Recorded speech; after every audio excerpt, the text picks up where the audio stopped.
Good morning, everyone. Thanks for joining us for the PG lecture series today. Today we have Dr. Asha. She's the head of Department of Endocrinology in CMC Vellore, and she has a special interest in pituitary disorders. So we are privileged to have her here to deliver this lecture for us, and I would like to call upon her now to present this lecture. Thank you.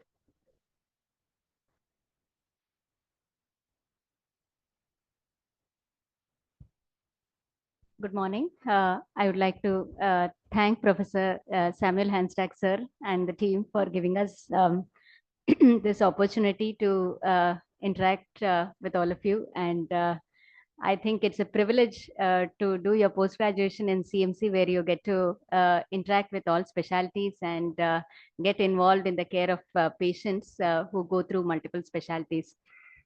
So in this session, we'll be looking at a few pituitary disorders and how we approach them. Basically, I have been asked to cover these questions as to when to suspect a pituitary disorder, some common clinical scenarios, the radiology of these tumors, and the algorithm for evaluation.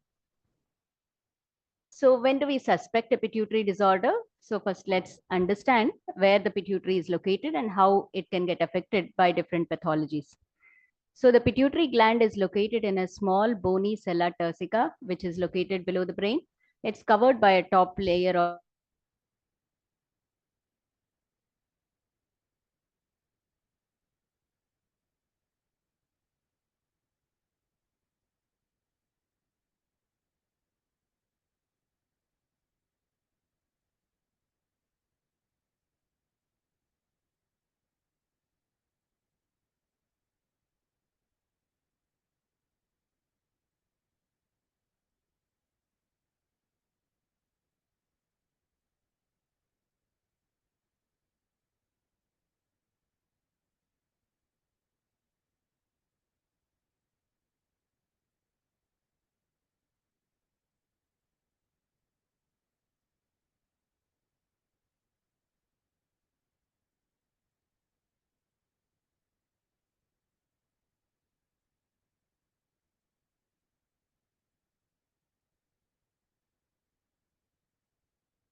months later, he came back with dysuria, fever, vomiting, and hypotension this time. At this time, he was diagnosed to have a urosepsis. His sodium was again low with a low normal serum potassium and a high CRP, which confirmed, and his urine analysis showed numerous WBCs, and the culture grew E. coli. His serum cortisol again was borderline low at this time, 7.28 micrograms per deciliter.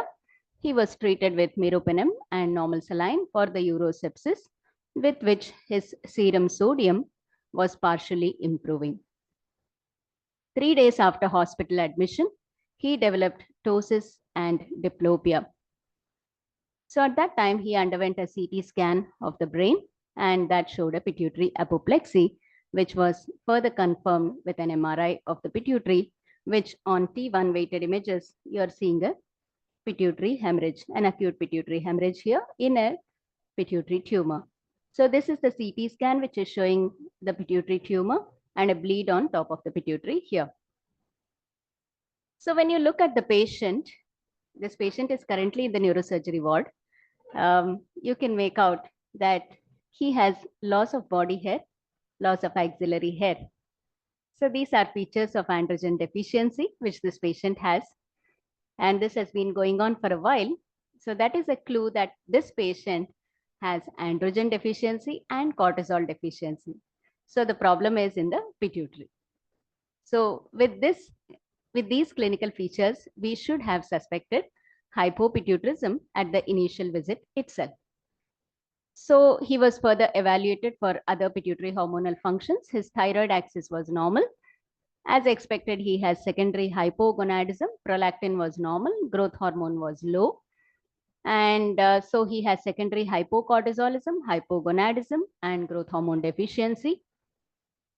So the learning points from this case are the clinical pointers to hypopituitarism in a patient with recurrent hyponatremia would be presentation with weight loss, vomiting, which are features of hypocortisolism, dry skin, which is a feature of hypothyroidism, decreased libido, decreased shaving frequency, loss of body hair, which are features of hypogonadism.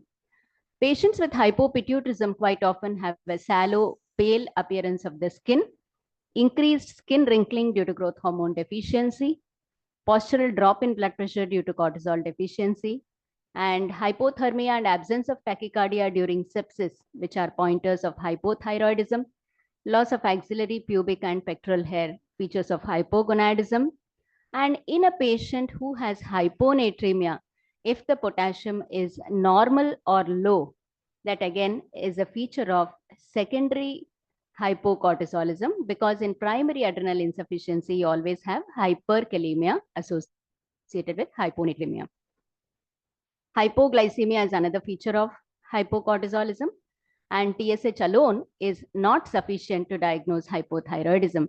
As you can recollect, at the first admission, we had only checked TSH, and hence we missed a diagnosis of we would have missed a diagnosis of secondary hypothyroidism. Even now, the patient does not have secondary hypothyroidism.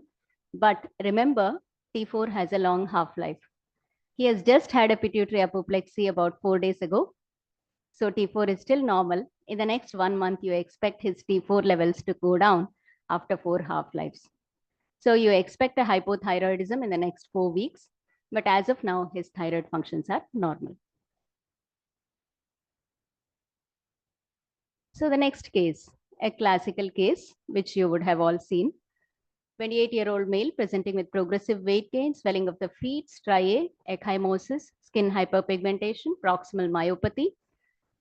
A young man diagnosed with diabetes and hypertension 2 months ago. All these are pointers towards cortisol excess. This is a patient with Cushing's syndrome. So whenever you see a patient with Cushing syndrome, the first thing to do is to ask for a history of steroid intake, because steroid abuse is a common cause of Cushing syndrome in our country, and exogenous glucocorticoid use should be excluded before proceeding to evaluate for endogenous Cushing's. And the spectrum of Cushing's can range anywhere from mild very subtle manifestations, as you can see in the first patient, you can hardly make out that she has Cushing's, to very florid manifestations, including presentation with a pituitary apoplexy.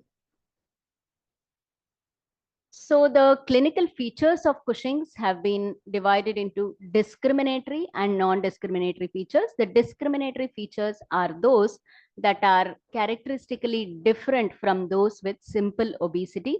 And these include the presence of facial plethora, proximal myopathy, more than 1 centimeter wide striae, bruising, and in children, lack of height gain despite weight gain.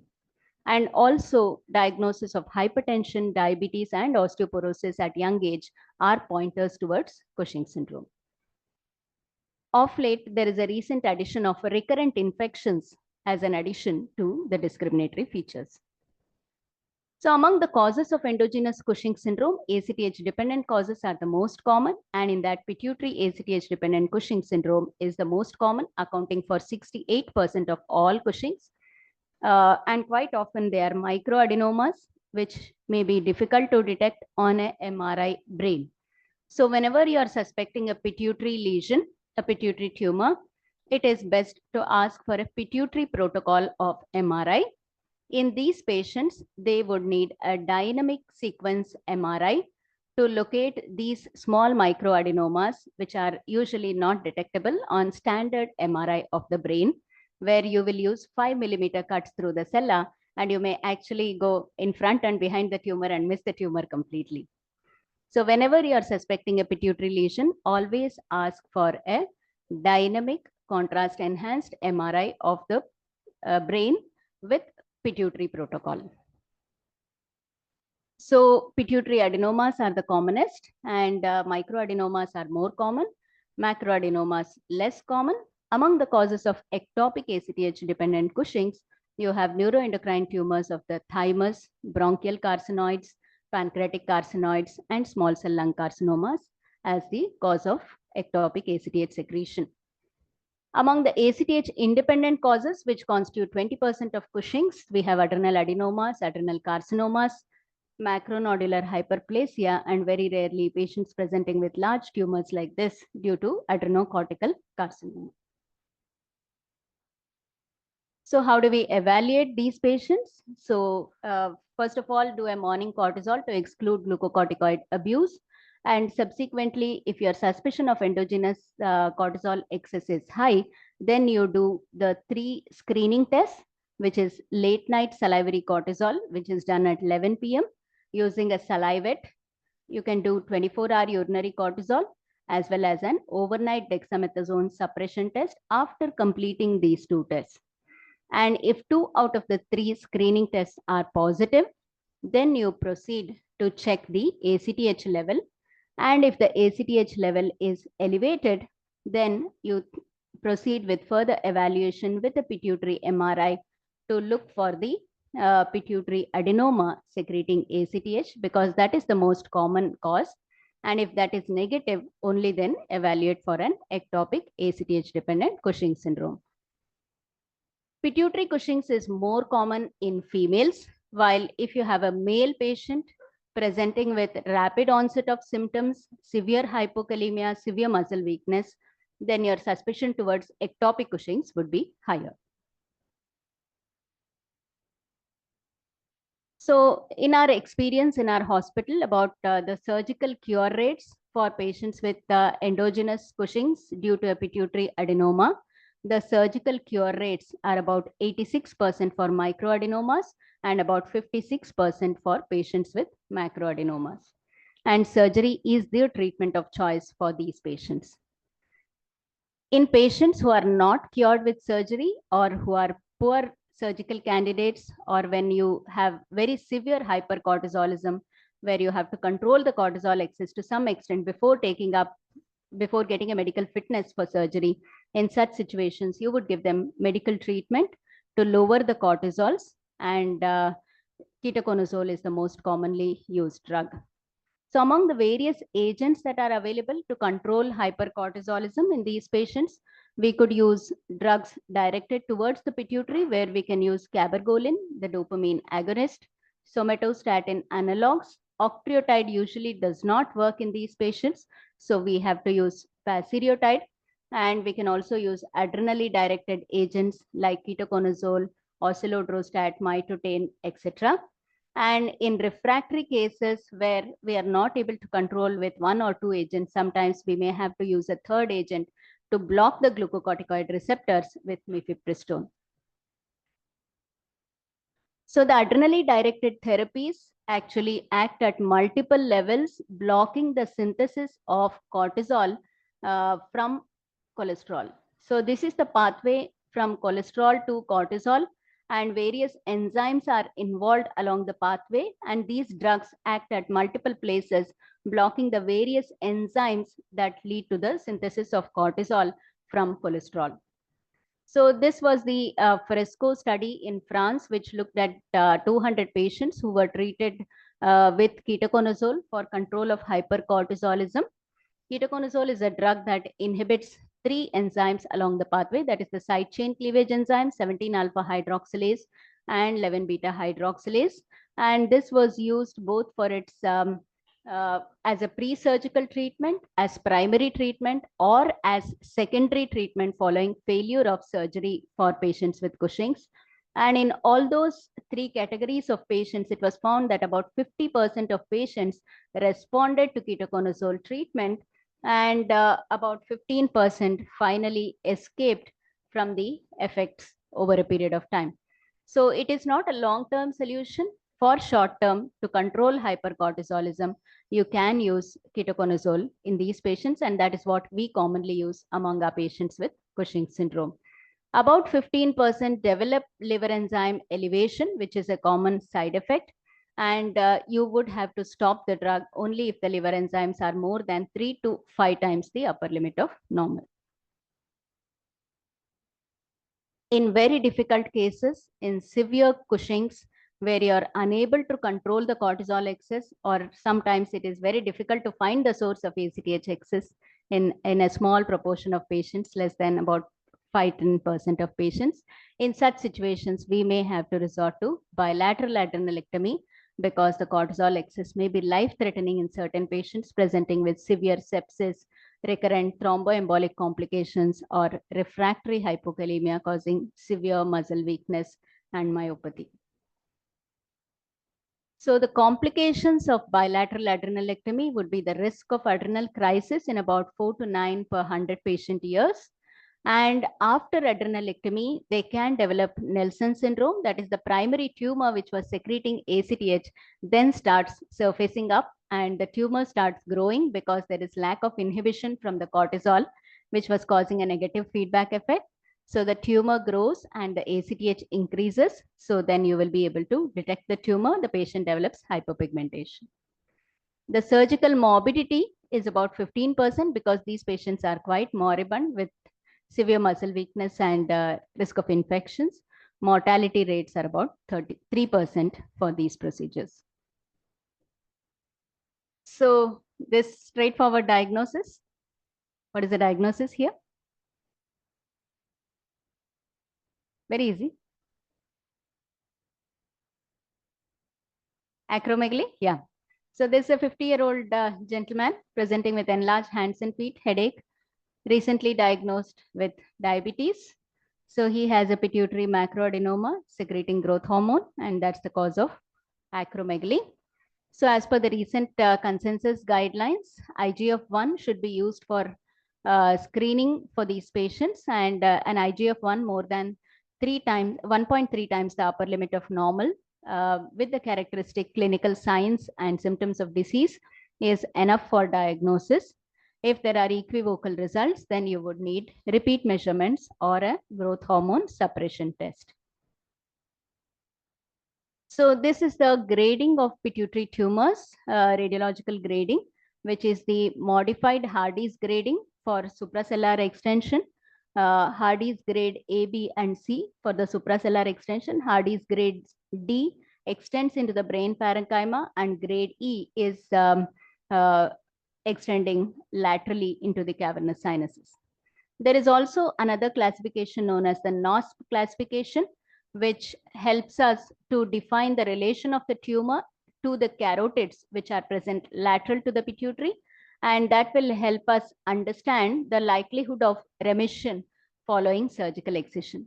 Because grade 2 up to grade 2 is fine, but anybody who has a grade 3 tumor which reaches up to the lateral intercarotid line, or grade 4 which completely encases the internal carotid artery, is less likely to achieve remission following surgery, because this part of the tumor would not be resectable.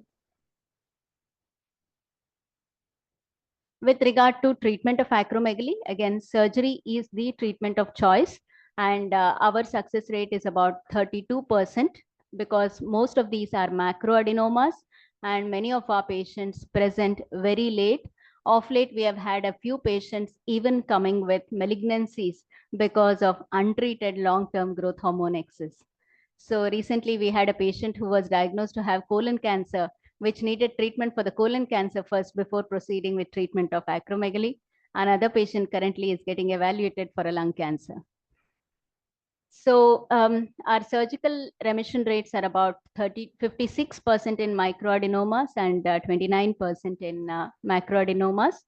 Among those who don't achieve remission with surgery, the options are medical treatment with cabergoline, which can be used in those with mildly elevated IGF-1 levels, which is less than 1.5 times the upper limit of normal. In other patients, somatostatin analogs is an option. It rapidly gives them relief from headache, which is a significant problem in patients with growth hormone excess. But the only drawback is that somatostatin analogs are very expensive. The long-acting preparation costs about at least 16 to 25,000 per month, depending on the brand that is used, and so needs a patient who can afford such treatment long-term. The other option is to give radiotherapy to the residual tumor, which will achieve remission about 2 to 5 years after radiotherapy. Sometimes patients can present with syndromic manifestations. So this is a 19-year-old boy who came to us with tall stature. His height was about 6 feet 5 inches. And he had these multiple lentigens on the face and the conjunctiva. Any guesses?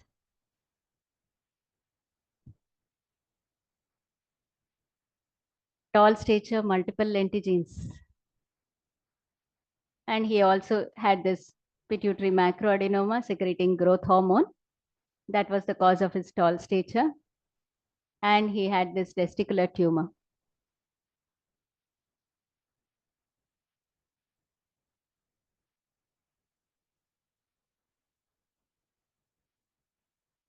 If he had a mid-systolic murmur, tumor plop sound,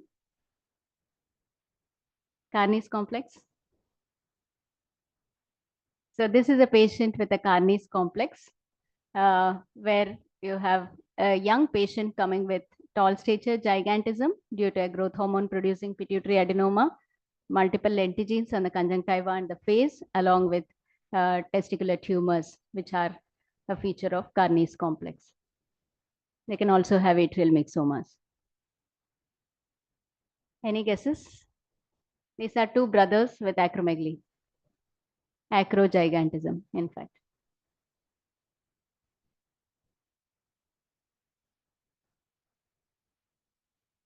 So when you have young people coming with acromegaly, think of genetic syndromes. So this is AIP mutation, which is responsible for familial acromegaly in these two brothers. They have very invasive tumors, large tumors, and present at a young age. So now moving on further, 20-year-old lady who was referred to us from radiotherapy for radiation for a residual. She was planned for radiation for a residual tumor. She was referred to us for evaluation of her pituitary function. So when she came to us, she said she had oligomenorrhea, amenorrhea, and galactorrhea, and she had headache for 3 months. Her hormonal evaluation elsewhere had shown a prolactin of 126. She had low LH with low estradiol, which was hypogonadotropic hypogonadism. her free T4 was normal, serum cortisol was normal. So her MRI brain showed a pituitary macroadenoma encasing the left internal carotid artery. So she was diagnosed to have a non-functioning pituitary adenoma. The elevated prolactin was thought to be due to a stalk compression because prolactin is negatively regulated by dopamine secreted by the hypothalamus. So any compression of the pituitary stalk by a macroadenoma will cause elevated prolactin to this degree, usually less than 200 nanogram per ml. So this patient's prolactin was 126. So this was thought to be a stalk compression related mild elevation of prolactin. So she underwent transvenous surgery and she was referred to RT department here. The histopathology slides were reviewed here and it came back as a lactotroph pituitary adenoma. So the KVA here is the patient's symptoms. This patient has classical symptoms of a prolactinoma in the form of galactorrhea. First of all, in a patient coming with galactorrhea, you have to ask for any history of use of medications that are known to cause galactorrhea, prolactin excess. In the absence of that, if a patient has classical symptoms, do not believe the biochemical reports because sometimes you can be fooled by what is this effect known as the high dose hook effect. When you have very high prolactin levels in the blood, it can saturate the assay antibodies and that can give you a falsely low or falsely mildly elevated prolactin level. And that was exactly what we were dealing with here. So we convey to the RT department that this patient has a prolactinoma where majority of them respond to cabergoline and hence there is no indication to give her radiation therapy. So this is known as the high dose hook effect. In patients with symptoms suggestive of a prolactinoma, recheck a normal or mildly elevated prolactin level. This is because the assay is a two-site sandwich immunoassay where you have the binding antibody and the capture antibody. And when you have very high prolactin levels, it saturates both the antibodies and gives a falsely high value. In such situations, you dilute the sample and that will eliminate the hook effect. If you tell the lab, they will do it for you. So these were the patients with prolactinoma treated with cabergoline here. Cabergoline is the treatment of choice for a large proportion of prolactinomas because more than 70 to 80% of these patients respond to cabergoline therapy. This is one pituitary tumor which responds well to medical treatment. So comparing our series of 200 prolactinomas with other series from outside, the median age of presentation of our patients was younger. So we had younger patients presenting with prolactinomas and the tumors were also larger and more invasive. About 65% of our patients were responsive to cabergoline. You can see that this is a patient who presented with a very invasive tumor, very large, going up to the lateral ventricle with his prolactin level of 25,000. He was treated with cabergoline and yesterday Alcy has seen this patient in the OPD and this is his last MRI where you have seen a complete, almost near complete regression of the tumor. So looking at the various causes of hyperprolactinemia, it could be physiologically raised in pregnancy, lactation, sleep, and following nipple stimulation. And analytical interference is what is known as macroprolactinemia, where patients don't have any symptoms of hyperprolactinemia, but the prolactin level is elevated. This is because of a big molecular prolactin known as big prolactin or big prolactin, which can be detected by doing a PEG precipitation. PEG precipitation will eliminate this effect and the prolactin becomes normal. The other conditions where the prolactin is elevated is in prolactinomas, macroadenomas compressing on the pituitary stalk, hypophysitis, Rathke's cleft cyst, any tumor compressing on the stalk, chronic renal failure, medications, etc. Among the medications causing prolactin elevation, antipsychotics are the foremost, followed by antidepressants and antiemetics. especially levosulpiride is the strongest stimulator of prolactin release. And in any patient who has elevated prolactin of recent onset, you should ask for this history. So the next case, 25-year-old man presented with headache, decreased vision, has bitemporal hemianopia on visual field evaluation. He has pan-hypopituitarism with low cortisol, low T4, low testosterone with low LH and FSH. So when you look for the visual field defects in patients with pituitary tumors, as I said, the optic chiasm is compressed by the pituitary, enlarging pituitary tumor, and quite often you get bitemporal hemianopia. But if it is a post-fixed optic chiasm, then you can get compression of the optic nerve presenting with unilateral blindness. If it is a prefixed chiasm, you can even have homonymous hemianopias or quadrantinopias. Sometimes you may see patients coming with reports from outside where an MRI is done for headache and you find a small pituitary microadenomas. So do we have to really worry about this? In a large series of such patients who were evaluated in UK, only a small proportion of them, about 8 to 14% of them, actually progressed over 5 years, and only less than 2% of these patients needed surgery for an enlarging tumor. And hence, a large proportion, up to 98% of these tumors, remain asymptomatic and don't need frequent imaging. So if you do encounter such situations, at the baseline, do the pituitary hormonal profile, check the prolactin. If everything is normal, then you can follow up with imaging after 2 years. So non-functioning pituitary adenomas are further classified pathologically based on the hormones that they express. These are silent tumors, but they do express certain hormones or transcription factors, but do not secrete them into the blood. And among these, silent corticotropes and silent PIT1 lineage tumors are considered as more aggressive. Posterior pituitary tumors are very rare. So the treatment of non-functioning pituitary tumors is usually with surgical excision, and surgery is indicated in those with an enlarging tumor or those with visual impairment. The complications in those who undergo surgery for these large tumors is mainly transient diabetes insipidus in the postoperative period. The other complications being permanent diabetes insipidus, pan-hypopituitarism, and CSF leak in less than 3% of patients.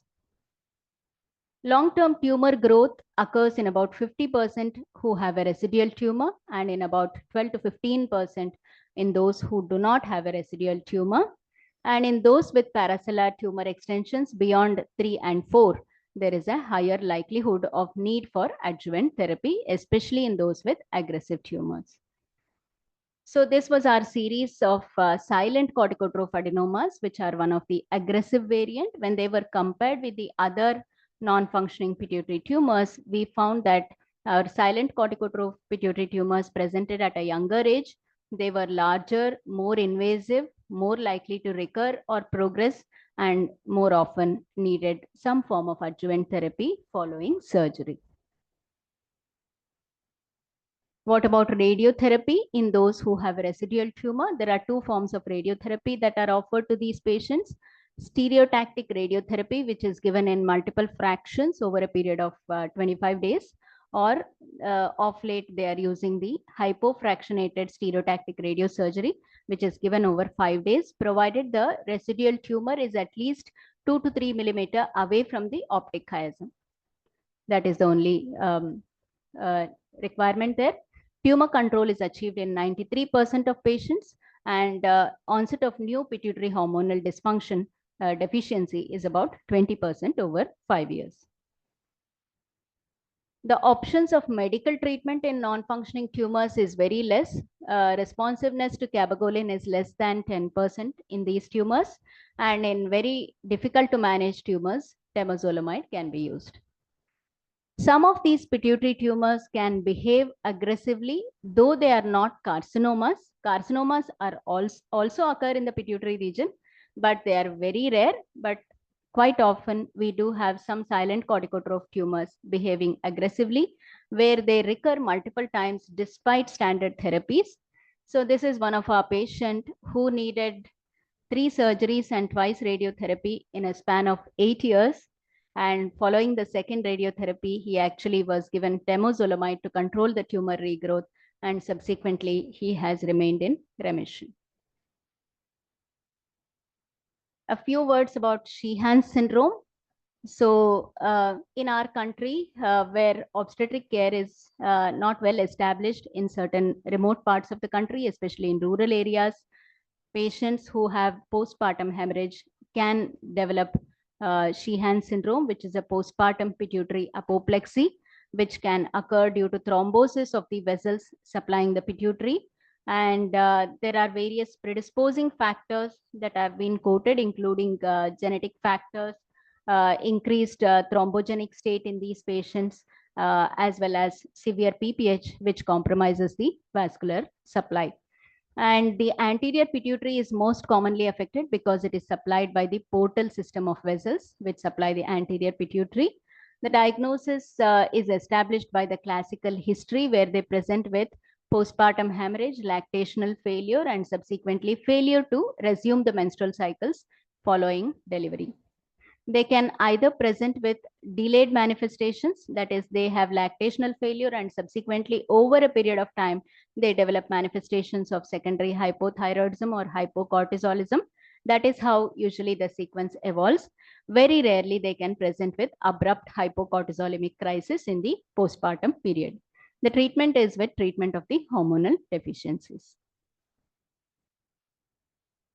A few aspects about hypophysitis, which is an inflammation of the pituitary gland. These patients present with headache, visual disturbances, and cranial nerve palsies. They have anterior and posterior pituitary hormonal deficiencies, in contrast to pituitary adenomas, where you don't see diabetes insipidus. Diabetes insipidus is absent in patients with pituitary adenomas, whereas it is seen in patients with craniopharyngiomas and inflammatory lesions. So when you have a patient presenting with anterior and posterior pituitary deficiency, you think of inflammatory lesions, craniopharyngioma, or pituitary metastasis.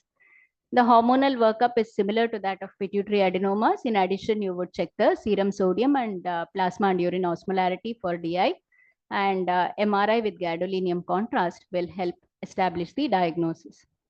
Looking at the various etiologies, primary autoimmune hypophysitis is the most common etiology, and postpartum period is considered a predisposing period for development of hypophysitis. Among the various secondary causes, we have the various autoimmune disorders like sarcoidosis, SLE, vasculitis, IgG4 disease, etc., which can predispose patients to develop hypophysitis. Nowadays, a new entity called paraneoplastic hypophysitis has been reported in patients with other tumors, especially with thymomas and large cell neuroendocrine tumors. And also immunotherapy related hypophysitis have been recently more reported because immunotherapies are more used in recent days for treatment of various types of solid tumors. So these are some of the radiological features of patients with hypophysitis, where they can present with diffuse enlargement of the pituitary, absent posterior pituitary bright spot, a stalk thickening which can be nodular. On contrast scan, you will see a diffuse homogeneous contrast enhancement. In patients with IgG4 disease, in addition, you will see sinonasal mass and sinonasal enhancement. There can be a dural tail sign also. And on T2 weighted MRI, you will see a T2 dark sign. That is, there is a dark ring around the pituitary. All these are radiological features to suggest hypophysitis. So in our series of patients, we had 87 patients with hypophysitis treated over a period of 20 years, of which primary hypophysitis was the commonest in nearly 2/3 of the patient, secondary hypophysitis in 1/3, of which tuberculosis was the commonest etiology, followed by histiocytosis and sarcoidosis. The common presenting features were mostly headache, visual field defects, and anterior hypopituitarism. Patients with lymphocytic hypophysitis, about 1/4 of them had other autoimmune disorders. Secondary hypogonadism was the commonest endocrine abnormality in our series, in a series from KEM Mumbai. Secondary adrenal insufficiency was the commonest endocrine abnormality. About 55% of our patients were treated with glucocorticoids, of which only 25% were given high-dose steroids, and the remaining received only replacement dose steroids. And despite that, 90% of the patients reported radiological improvement over a period of time on follow-up. And these are some of the representative images where you can see a patient who started off like this over a period of 15 months, achieved almost a normal pituitary size with normal enhancement pattern. This was a patient who was just treated with replacement dose of steroids. And this was a patient with a nodular enhancing stock treated with high dose glucocorticoids. And this is after 5 months of therapy. So with regard to the evidence of the different modalities of treatment, there is a meta-analysis which describes about 590 patients from 33 studies, where they have reported that improvement in headache and visual symptoms in about 77 to 75% of patients, and improvement of anterior pituitary function was better if they were treated with high-dose glucocorticoids. Radiological recovery was not different between high-dose glucocorticoids or simple observation with hormonal replacement. And surgery had the highest improvement with regard to improvement in the radiological features in these patients. So there's an 18-year-old girl, 18-year-old boy presented with headache and had features of arrest. He had normal height. He had features of arrested puberty in the form of small testes, no axillary pubic hair. And this is the image diagnosis. Large cystic component, small solid component, calcification on the CT scan, craniopharyngioma. Yeah, so this is a straightforward case. Patient had pan-hypopituitarism and also AVP deficiency. So when you have anterior and posterior pituitary hormonal deficiency, you think of inflammatory, infiltrative, or craniopharyngioma. So he underwent surgery and subsequently radiotherapy for the residual mass, and currently he is on hormonal replacement. So among the various cystic cellular suprasellar masses, we have craniopharyngioma, Rathke's cyst, arachnoid cyst, epidermoid cyst, etc. The intensity of the fluid depends on the protein content. CSF is bright on T2. So anything which has low protein content is bright on T2. Anything which has high protein content or high fat content, like the fluid in craniopharyngioma, will be bright on T1.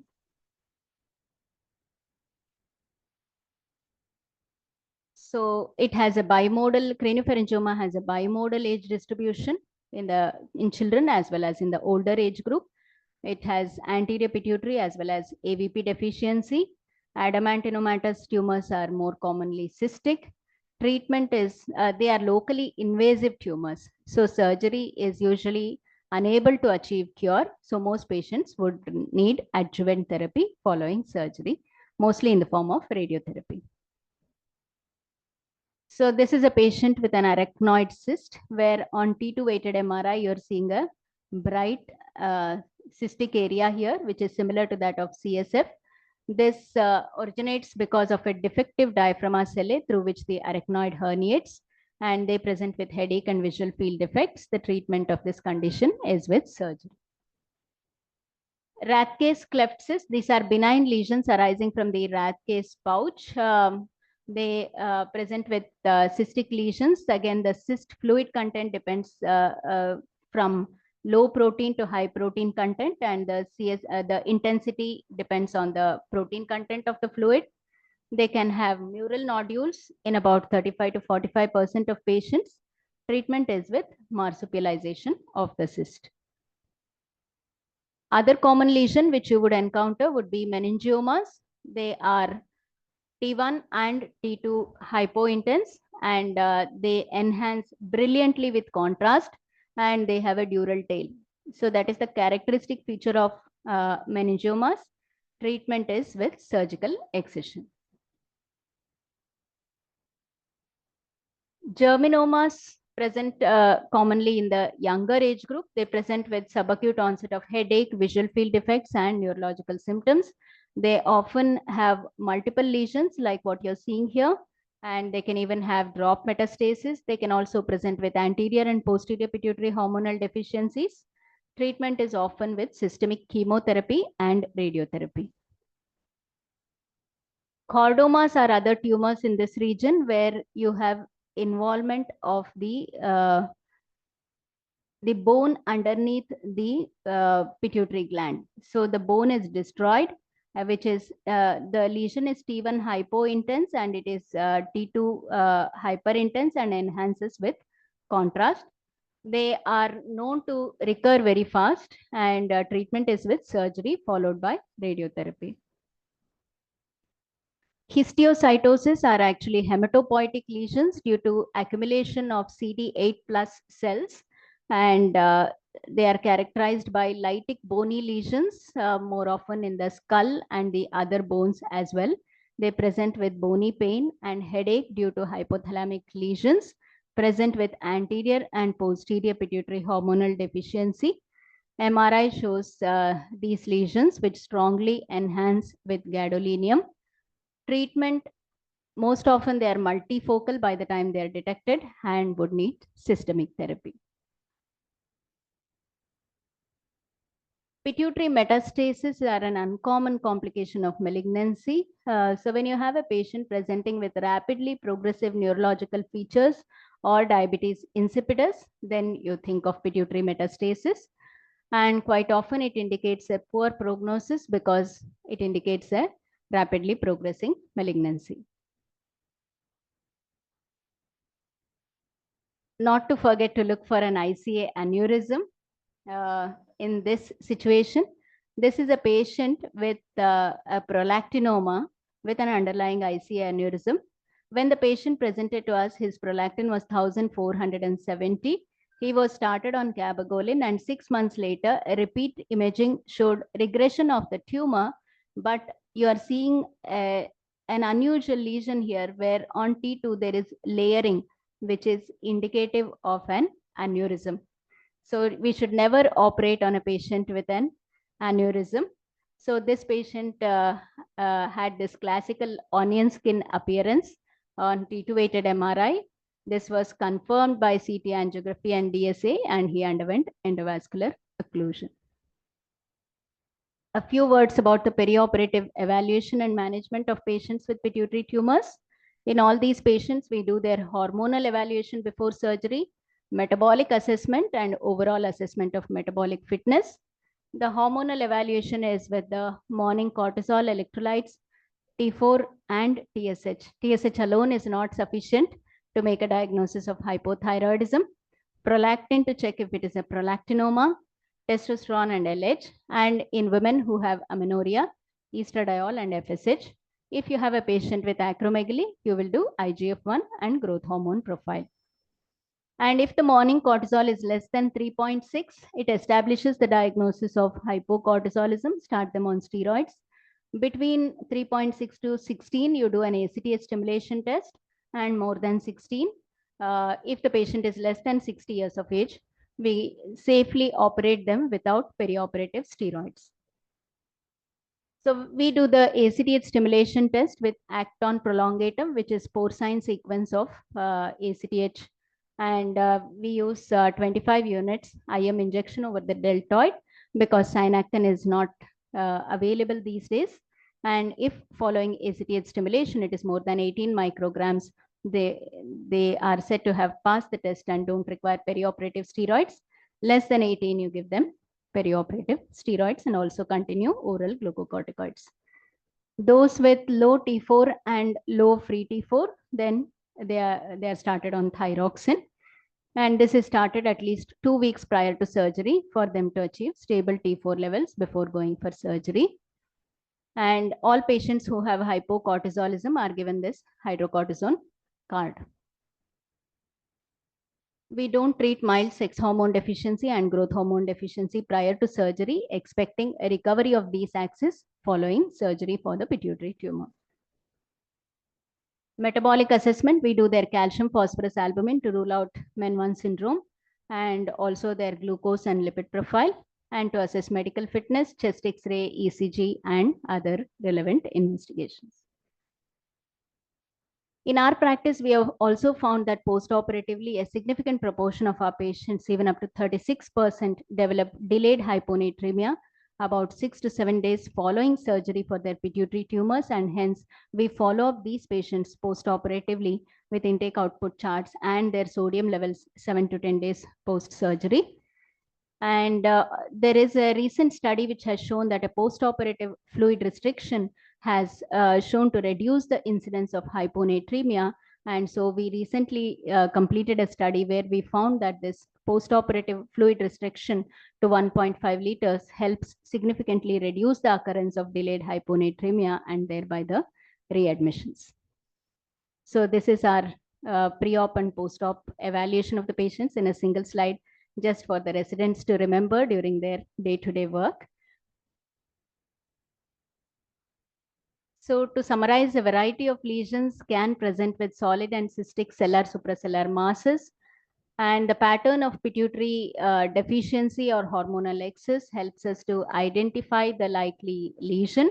And when you have associated AVP deficiency and anterior pituitary hormone deficiency, you suspect craniopharyngioma, hypophysitis, or metastasis.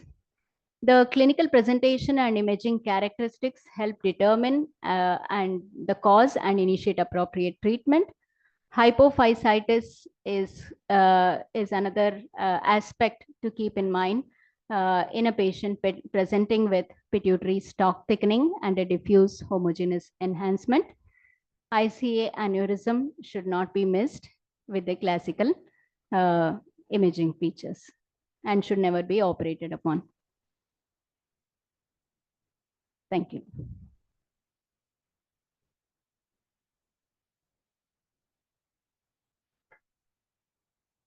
Any questions?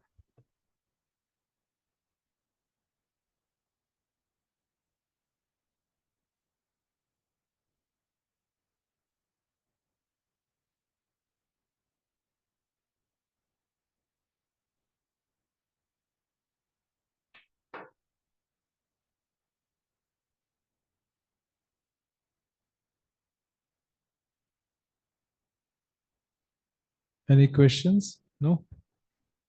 Quite crystal clear.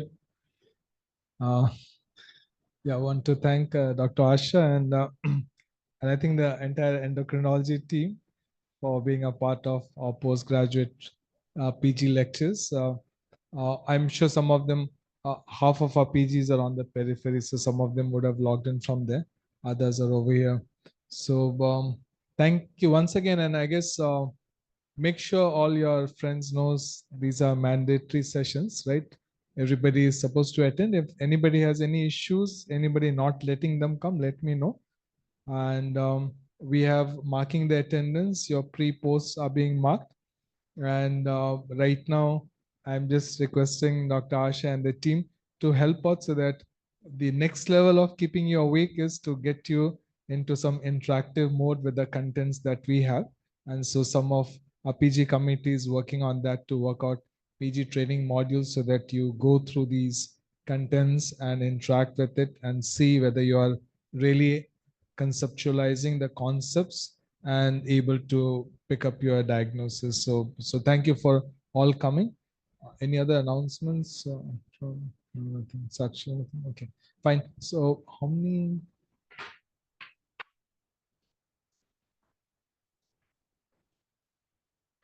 So I think we have almost completed. One was missed, Dr. Nihal. They had some personal thing because which he could come. So then last lecture would be by Nihal. That will complete the endo series. I'm sure there's so many things in endo, and every time when you hear all these things, we for sure know we are old and our times are gone and many new times have come up. But I'm sure all our registrars and all our faculties are. It's important that we keep touch on it, and these topics being covered by the specialists who see it so often can always make it much more clear in the approaches. So thank you once again, Asha, and thank you for initiating your entire team to be a part of the PG lectures. We really appreciate that. Right? I think lunch is there. So lunch is there. You all can pick up. And any other things, please let our PG coordinator, Dr. Sheba, is there. And thanks, Sakshi, also. I need to appreciate.